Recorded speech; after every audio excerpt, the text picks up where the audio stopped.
기자 겸 앵커이신 그리고 오늘 특별히 와주셔가지고요. 이 자리를 좀 빛내주기로 하셨습니다. 그래서 이 개회식 사회는 모시고서 진행을 하도록 하겠습니다. 큰 박수 부탁드립니다.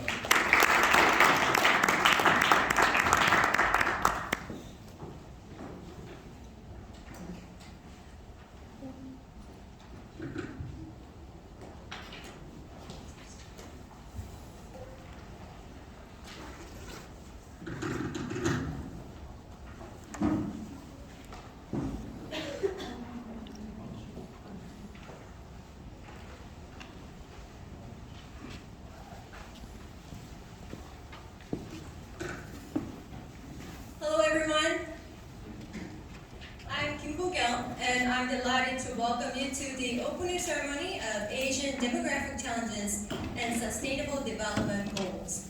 I'm a reporter and an anchor at Arirang TV, South Korea's one and only state-run global TV network.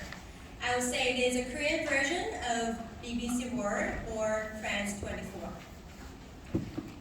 Arirang TV has been producing various programs and news broadcasts to inform both domestic and international audiences about the diverse demographic issues Korean society is currently facing, ranging from low birth rates, an aging population, widening regional divide, and natural decline in population.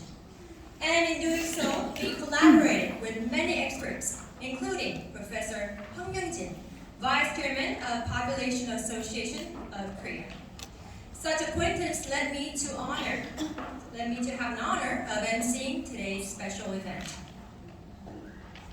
I'm not a demographer, but as a journalist deeply concerned about the demographic crisis Korean society is currently facing, I'm grateful to be part of this meaningful conference. And I'm sure the insights gained from today's event can be well incorporated into news broadcasts and programs Arirang TV aims to make in the future, elevating the quality with a high level of expertise. Without further ado, I'd like to now begin the opening ceremony of 2023 Korean Population Association's Global Conference. This conference is hosted by the President of the Korean Population Association, Lee Song-yeong, and the Vice Chairman and Organizing Committee Chairman, Hwang Myung-jin. Today's program will proceed with President Lee's welcoming remarks, congratulatory messages from the KPA's distinguished close friends, and an appreciation award ceremony. First, I'd like to invite President Lee Song-yeong, who has led the Korean Population Association for the past 2 years and has dedicated himself to holding today's conference. Please join me in welcoming President Lee for his opening remarks with a warm round of applause.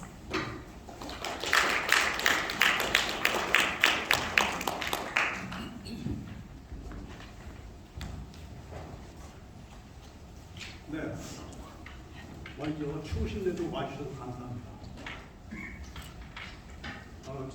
크게 말씀해 주세요. 네. 토요일 날에 또 추우신 날도 와주셔서 감사합니다. 저는 사실 우리나라와 를 포함한 아시아 국가에서 어느 나라에서 저출산과 인구 고령화 등 지속적인 인구 문제를 직면하고 있습니다. 굉장한 인구 위기죠. 이러한 문제는 정부뿐만 아니라 가족, 종교단체, 지역 공동체 협력이 필요한 과제이기도 합니다. 아시아 국가들은 역사적으로 가족, 친족, 종교단체와 같은 지역 공동체 협력으로 인구 위기를 극복해왔습니다. 저는 아시아를 비롯한 아시아 국가들은 이제 아시아의 어떤 경험, 정신 세계를 통해서 아시아의 어떤 인구 이동 개발과 정책을 수립할 필요가 있다. 특히 서구에서도 서구의 르네상스는 서구의 고대 정신, 로마나 그리스의 정신을 받아가지고 서구의 르네상스를 이루었습니다. 이제는 우리도 이 위기가 기회입니다. 이제는 우리도 동양의 정신을 기반해서 동양의 르네상스를 일으킬 필요가 있다. 여기에 동양의 르네상스에 아마 한국적인 또는 동양아시아적인 인구 이용과 정책이 커다란 기여를 할 것이라고 생각합니다.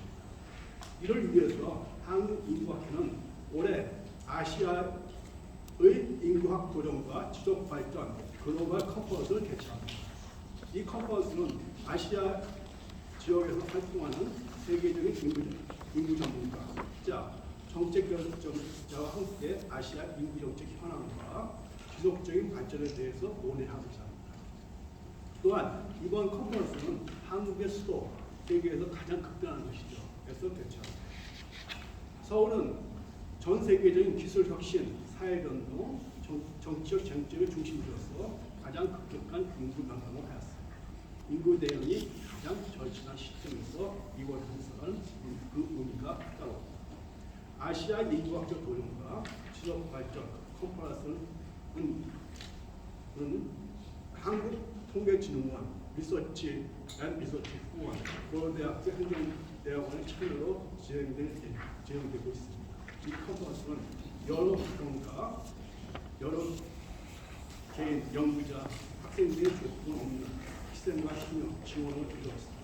특히 이번 행사에 황명진 교수와 유해적 황명진 교수와 총무인 신일정 교수가 매우 고생했던 것을 잊지 않습니다. 네, 감사합니다. Thank you for your inspirational welcoming remarks. The remarks indeed well captured the purpose of the event, shed light on the challenges the association has successfully overcame over the past 2 years, letting us expect to see more from the association in the future. Please give another round of warm applause for our President Lee.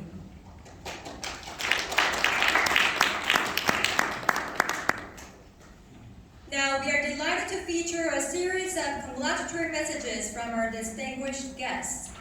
Minister from Gender Equality and Family unfortunately could not come due to ministerial affairs, but instead sent us a congratulatory remarks in a written form. Korean Population Association's trustee, Professor Shin In-cheol, will thankfully read the message for us on behalf of the minister. 네, 방금 소개받은 것처럼 장관님께서 참석을 못하셔서 대도하겠습니다. 안녕하십니까. 여성가족부 장관 김현숙입니다. 2023년 한국인구학회 후기학술대회 개최를 진심으로 축하드립니다. 학술대회를 준비해주신 한국인구학회 이성용 회장님, 황명진 조직위원장님과 대회 학술대회에 참여해주신 모든 분들께 감사의 말씀을 드립니다. 우리나라의 학교 출산율은 OECD 최저 수준으로 2022년 0.78명입니다.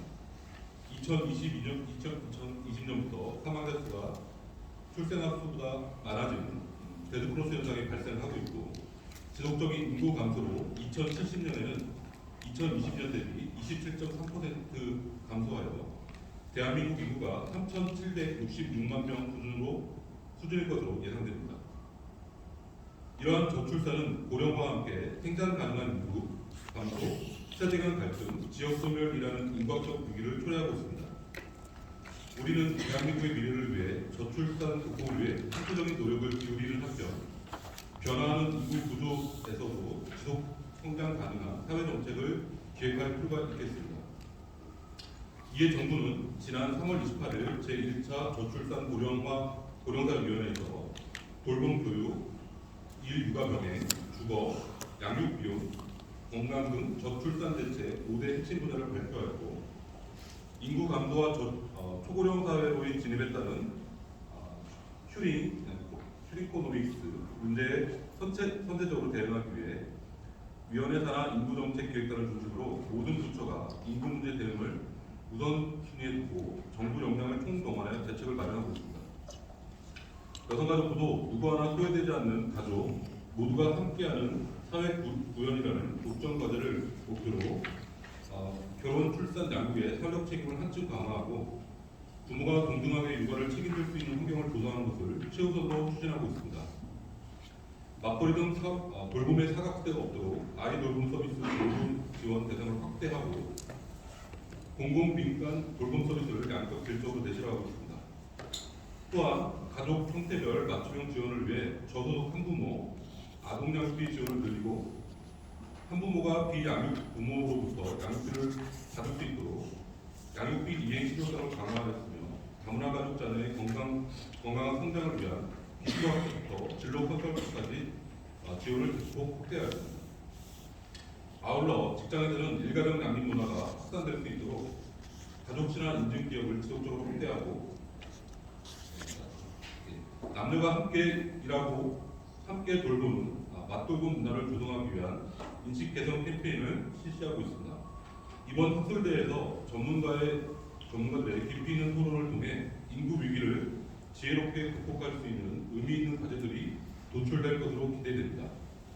이와 함께 여성가족부도 인구 구조 변화에 대한 선제적 대응을 위해 현장과의 소통을 통해 답을 구하고 그 성과를 국민들이 체감할 수 있도록 부단히 노력해 나가겠습니다.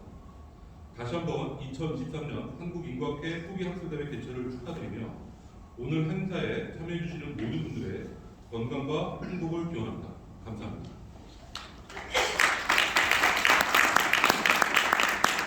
Thank you, Professor Shin, for reading it out loud. Next, we received a congratulatory message from Deputy Commissioner of Korea National Statistical Office Cheonok in a written form as well. Professor Shin will again kindly deliver the message on behalf of Deputy Commissioner Chen.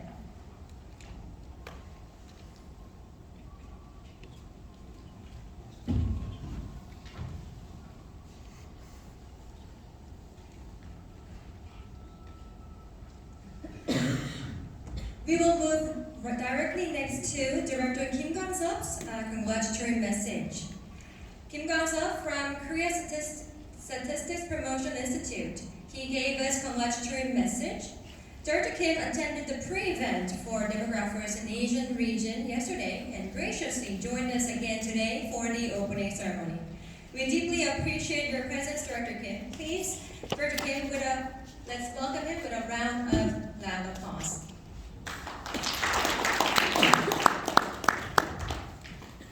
네, 반갑습니다. 먼저 인구학회 후기학술대회 개최를 축하드리면서 대회 준비에 고생하신 우리 학회장님을 비롯한 이런 관계자분들께 감사의 말씀드리고 무엇보다도 기고와 발표를 통해서 소중한 지식들을 공유해 주신 여러분들께 감사의 말씀을 드립니다. 솔직히 인구 문제가 어떻게 보면 일반 국민들한테는 조금 지겨운 단어가 되지 않았나라는 생각이 들기도 합니다.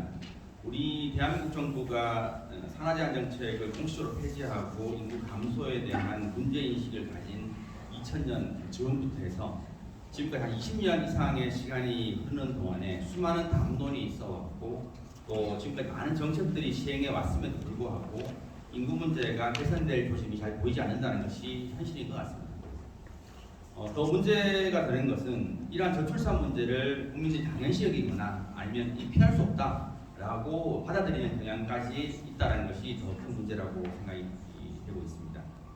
인구 문제는 단순히 국가의 생산력의 규모와 직결한다라는 그런 문제뿐만이 아니라 성비라든지 다문화 인구, 연령 구조, 수많은 변수로 얽혀 있는 연립 방정식과도 같다고 생각이 됩니다.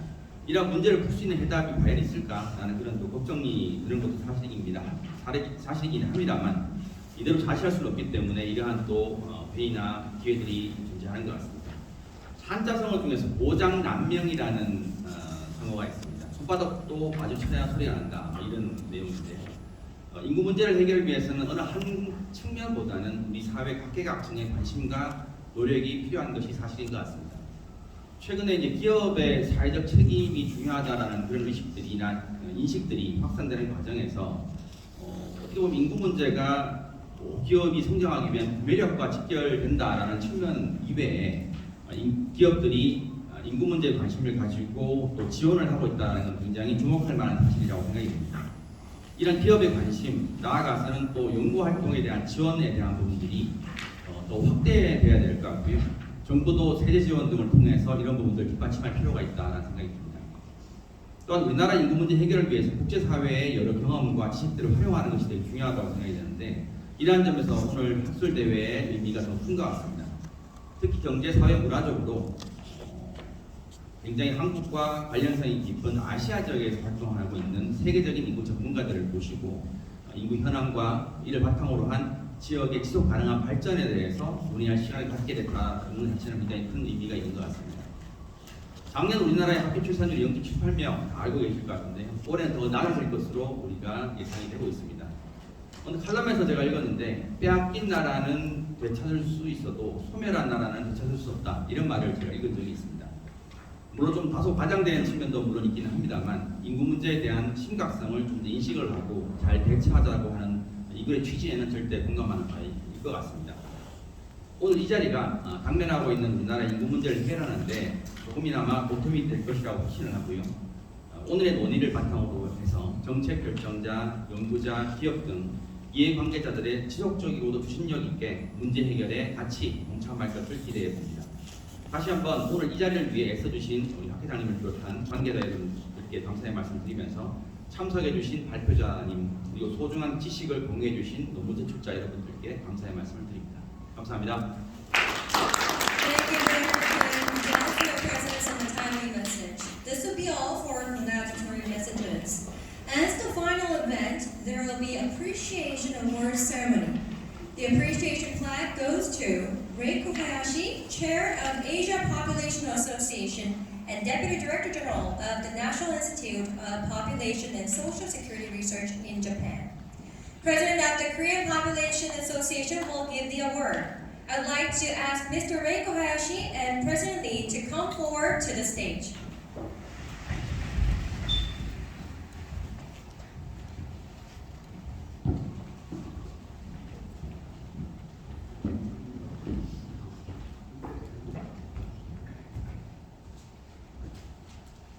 (2023) PAK Lifetime Achievement Award presented to Reiko Hayashi in recognition of significant contributions to the advancement of the Asian Population Association. Your dedication has played a pivotal role in the progress of demography and the invigoration of the academic community and colleagues in demography and scientific researchers in population. Awarded by Song-Young Lee, President, Population Association of Korea.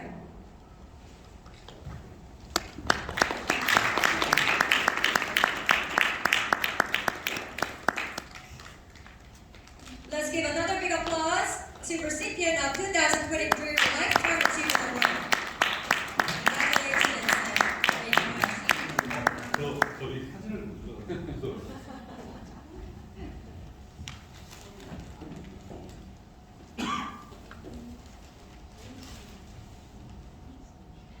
찍겠습니다. 하나, 둘, 셋. 한 번 더 찍을게요. 하나, 둘, 잠시만요. 하나, 둘. 네, 됐습니다. 감사합니다. Thank you, Mrs. Reiko Hayashi. Now, this is the end of opening ceremony. Following this, our Reiko Hayashi will be invited back to the stage for her keynote speech. Now, it has been an absolute pleasure to MC this very special opening ceremony. Hope this conference could serve as an opportunity for all of us to gain valuable insights. I'm Kim Bo-kyung, and thank you for your attention. Mrs. Reiko Hayashi, the floor is all yours.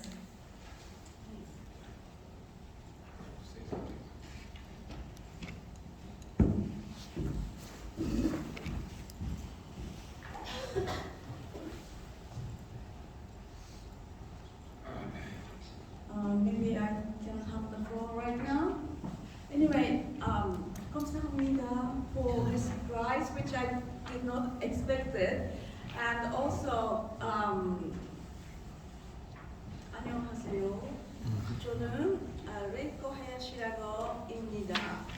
And I'm very happy to be here. And then thank you very much for inviting me to join your conference this time. This is not my first time to join this Korean Population Association conference. I participated, I think maybe 5 years ago when it was held in Daejeon, just next to the postcard office. So I don't find the slide here. So how should I talk? Okay, maybe with this. Thank you. Thank you. So that you can also see my slide. So I think that I have 20 minutes, so I'm going to put this, yes. I have 20 minutes, right? Then I'm going to speak maybe quickly, but I'm going to talk on the title with demographic challenges in Asia. My name is Reiko Hayashi. I'm the Deputy Director General of National Institute of Population and Social Security Research, which is located in Tokyo, Japan. And also, as it was introduced, I am the President of Asian Population Association for the duration of 3 years, from 2021 to 2024. So this is the years in the middle. So today I'm going to talk about, first, to introducing you what has happened 2 weeks ago in Bangkok, in UN ESCAP, the Regional Office of United Nations. We have conducted, maybe on the top it is not shown, but it is written there. Is it possible to arrange the slide so that everything fits within this? Or maybe it is not. Okay, just try to read the things which is written on the top, but because I normally put the thing on the top. But it is the 7th Asian and Pacific Population Conference held in UN ESCAP. And this is the conference which is held every 10 years. And 10 years ago, I participated. It was back in 2013. At the time, all the Asian countries and Pacific countries get together, and they were, 10 years ago, every country was saying population Asian. So, at the time I was surprised because there are many countries which were having a high fertility and family planning. But then, already 10 years ago, population aging became the issue. But this year, also to my surprise, many countries deplored about the low fertility. Of course, Korea is the lowest total fertility rate in the world, but also in China, which was just last year, it was total fertility rate 1.08, and also Thailand, it was 1.0 something. And of course, Japan, it hit the lowest in 1.26. So anyway, in this meeting in UN ESCAP, I was reminded that now the low fertility became really the Asian issue. You can find all the information from here. I will share the slide from you afterwards, so you can just click and get. And then Asian Population Association organized a side event on the same topic, low fertility and population aging. So today I'd like to talk about some of the issues, which is now the key challenges of Asian region. And then due to the time limitation, I'm going to talk more on the low fertility because of what happened 2 weeks ago in Bangkok.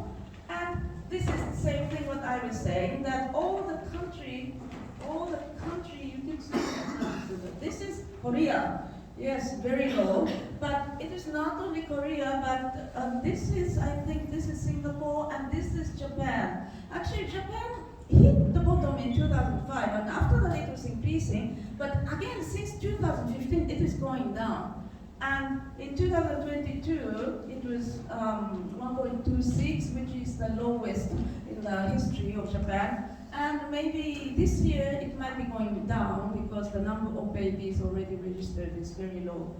And well, actually, I heard yesterday from the Presidential Commission on Low Fertility and Population Policy, Population Aging person that 2023, your total fertility rate is going down further to 0.73 or something. So it is happening. It is happening not only in Asia, but of course to Finland, France, all these countries which was famous for its high fertility rate, but still it is going down. And here, you don't see it well, but it is Philippines. Philippines was also very famous because they are Catholic, they don't have abortion, but now, during the COVID time, this is by the sample survey, but now it becomes 1.9. And not only East and Southeast Asia, but also Southern Asia, India, Nepal, and Bangladesh also, it is all around the replacement level of 2.1 or below it. So things are quite moving on that direction. So this is again the total fertility rate which is of the three countries, Japan, like this, and South Korea from this, and China is from 1950. Actually, for this graph, I did not use the United Nations Population Divisions for our population prospect, because that is the estimate. This graph is made from the data which is published from the National Statistical Offices. So, we have quite similar and different trend, but similar in the way that here we have sharp population decline, total fertility decline in 1950s, and China and Korea, all the sudden decline happened in the 1970s. So now we are talking about how to raise, how to increase the number of births. But before that, we have histories of trying to lower the fertility by family planning and allowing induced abortion and so on and so forth. So let's see quickly what happened, or what was the policy intervention, and how the fertility changed. This is the case of Japan. We have the total fertility rate since 1925. You have to get the age of mother to calculate the total fertility rate, and that data we have since 1925. When we first calculated it, it was about 5. But already at the time, it was going down. But if you can see it here, there is a sharp drop. In 1938 and 9, there was a sharp drop. Why? Because at the time, we went to China. We brought so many young fathers to China for the war, and all of a sudden there are no fathers. So that has created this drop of total fertility rate. So these have made the policymakers to think about, we need some population policy, and that is how there was done. You cannot see it well, but in 1941 we have made the outline for the establishment of population policy. So we use the term population policy at this time. So population policy in the Japanese mind is that it is something that government push people to have more children with numerical target. At the time, in the policy, it was clearly written that women should not go to the further education or should not work, so that she can get married as soon as possible, and one family, 5 children. Actually, my institute, created this, or helped to create this governmental policy. So, after the war, of course, this kind of policy was forgotten. Then we have made this eugenic protection law in 1948, and we have allowed induced abortion even with economical reasons. That have increased. Before it was illegal, so many people go to the underground place to do the abortion. There are many people who harm their health and so on and so forth. So we made it legal, and then you see, there is a sharp reduction of fertility. At the time, half of the pregnancy ended in the induced abortion, but it was very quick that fertility went down. At the time, we were saying that we have to lower the fertility, and then around here it was abortion, but then in the 1950s we have started the family planning so that to have better way of reducing fertility, and then all of a sudden, here there's another drop. This is fire horse year. In 1966, it is fire horse in Chinese calendar. And in Japan, we say, if you have a baby girl on this year, she is going to eventually burn the husband, fire the husband to death. So many people avoided to have children on this year, but the sex ratio occurred did not distort it so much, because at the time we did not have any ultrasound technology to detect if it is a boy baby or girl baby. But anyway, I have to go quickly. But then it went down, but it went up. Then it remained around. This is the replacement level. Then it was around the replacement level, but then after that, since 1970, it started to go down. But during this time, we didn't do anything. Why? Because if the government say, now we want more children, then people remember about this population policy during the wartime. So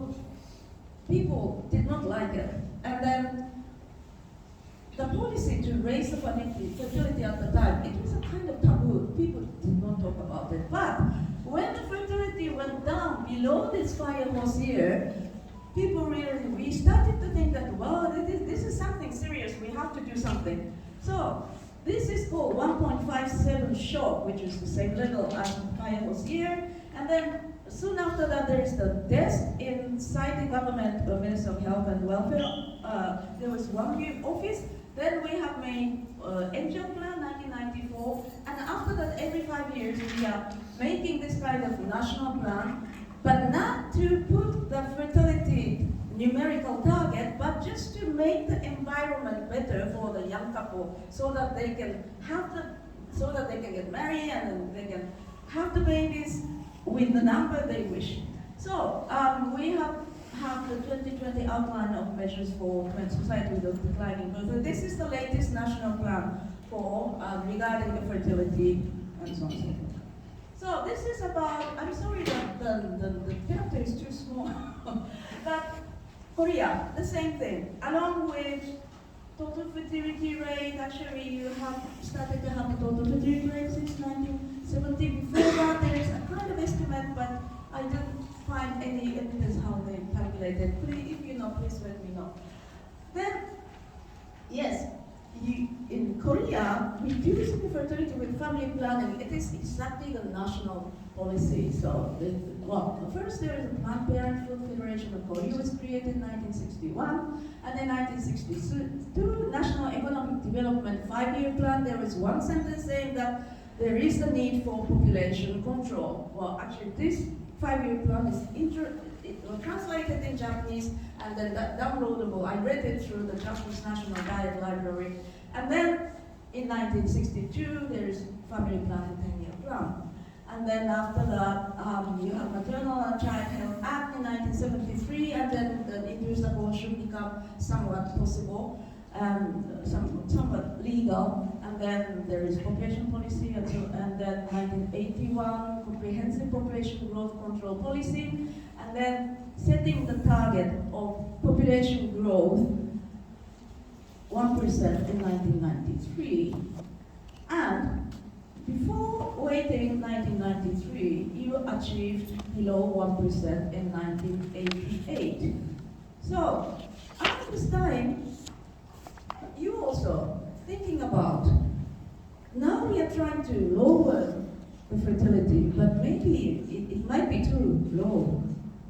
And also there was the Cairo International Population and Development Conference in 1994, and then there are many officials, the ministers, they go to Cairo and they saw that now it is not the macro, it is not the number of fertility, but now you have to think about the human rights, you have to think about the rights of women with the reproductive age. So I heard that that is the time that have changed the mentality of Korean officials, and you have the 1990s new population policy. Then after that you have 2005, you have the enactment of the Basic Action Law, Fertility and Aging Society. Then every 5 years you have this Basic Plan for Low Fertility, Aging Society, the latest one, 2020. So please add any information to this, because you are the specialist more than me. So this is again about China. Oh, maybe I should say that in case of Korea, when it goes down and you achieve the target in 1988 until new population policy, it took only 8 years. While in Japan, if we say that here, total fertility rate went below replacement level to the time when we started this national policy in 1994, it took long years. So when we see Korean response to this fertility trend was very quick. And then in China, the same thing, but I might have to go quickly. But well, I'd like to talk about more, but actually it is amazing that the way the fertility declined, it was during the 1970s. And during the time of Cultural Revolution, what has happened? Please tell me. And then there was one-child policy in 1979, but during the time there was not much fertility decline. But the decline again happened in the 1990s. So maybe the fertility reacted not for this one-child policy, but maybe the society changed when there is the society building more walls in 1989, and then the new social regime and social market, the economy has launched, has entered to China, then there is this decline. And also during the time, there are many different estimates of fertility inside China. So data is one issue. And then after that, here there is only one number, but there are several estimates again. And I assume that until 2021, still the policy was to lower the fertility. But in 2021, in the Philippines National 5-Year Plan, there is one sentence saying, promote the realization of moderate fertility. So, if we think that replacement level 1990 to 2021, when the policy shifted, it took 31 years. So the speed of shifting policy in China and Japan is quite the same, but in Korea it was very quick. So let's go quickly. This is about fertility-related national policies by item in Japan.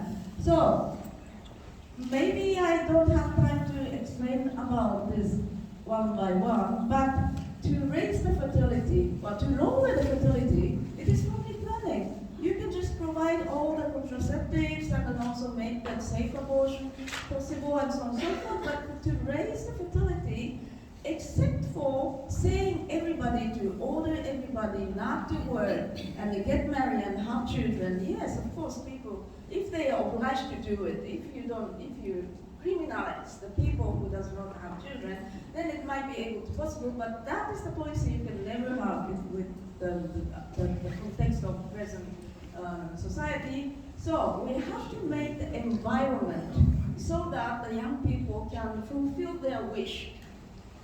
National policy, and then for that there are many items which is written here, but there is another slide, it is not there. But then there is the employment sector and the childcare, the nursery, childcare centers, provision, and economic support. There is, you pay for the family with children a certain amount of money, child allowance, and tax deduction. And then also there is the gift from parents and grandparents. After grandparental support is very important, especially in Asian context. And the health system, of course, there are many things that we have to make the good environment so that people can have babies, and marriage support. This is very Asian because in Western countries, in Europe and the United States, about half of the babies were born from the parents who does not get married. But in Japan, in Korea, and in all the other Asian countries, marriage is the prerequisite to have child. So how to let the young people get married is important.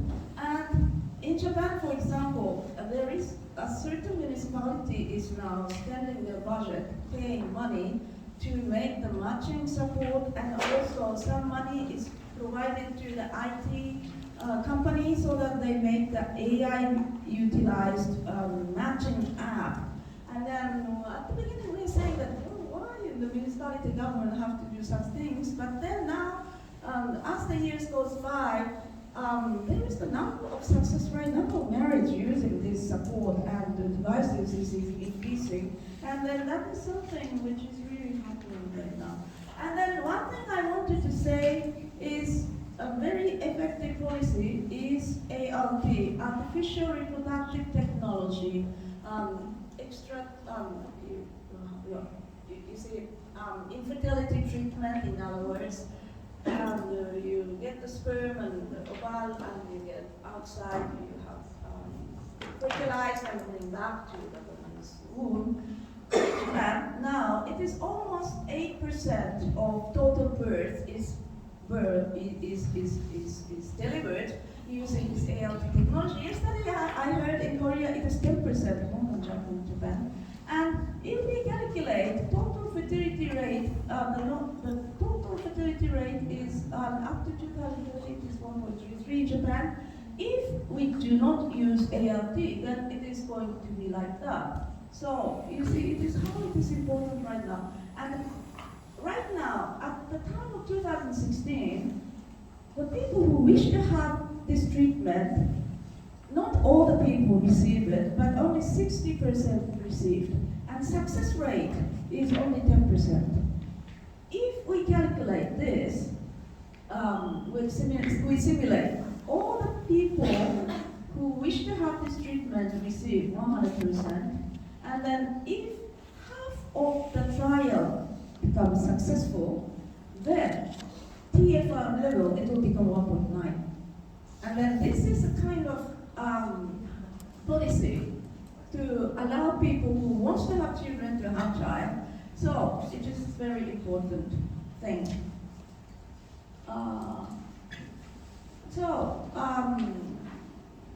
Again, on the top, this is about male preference. And in Korea, the birth sex ratio was quite high.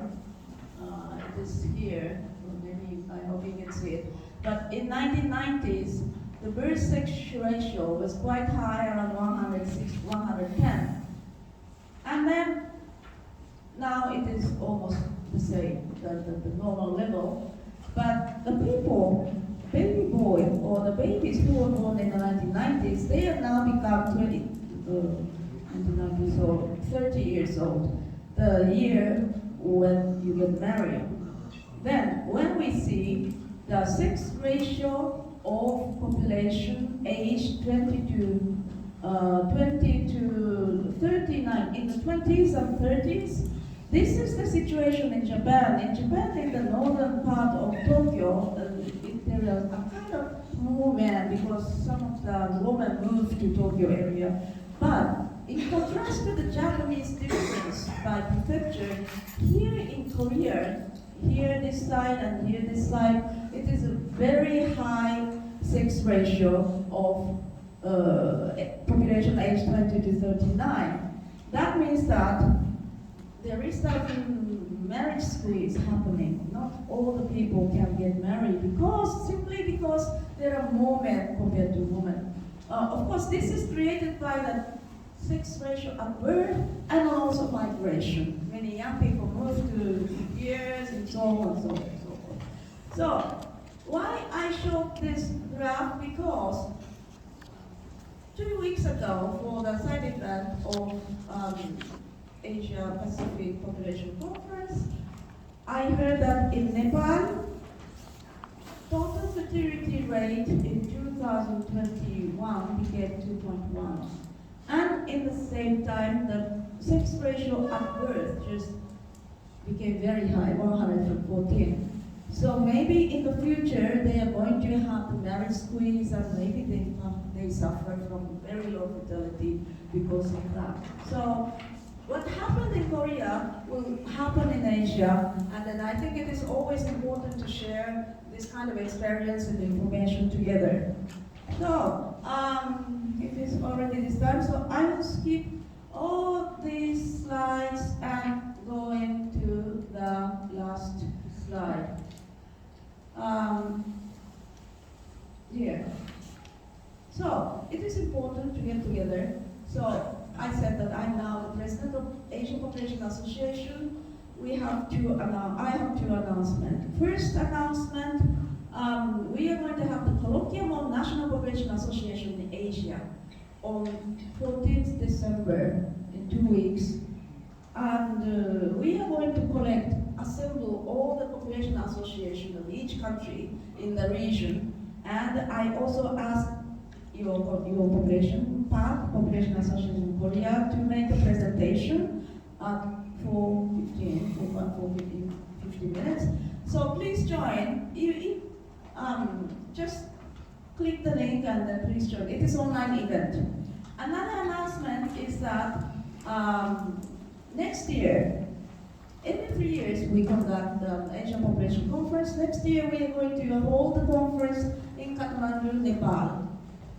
27 to 30th November 2024. Now the call for abstract is open. Please send your abstract from here and please come to Kathmandu and then join together and then discuss. So my time is up, so I would like to finish my talk here. Thank you very much.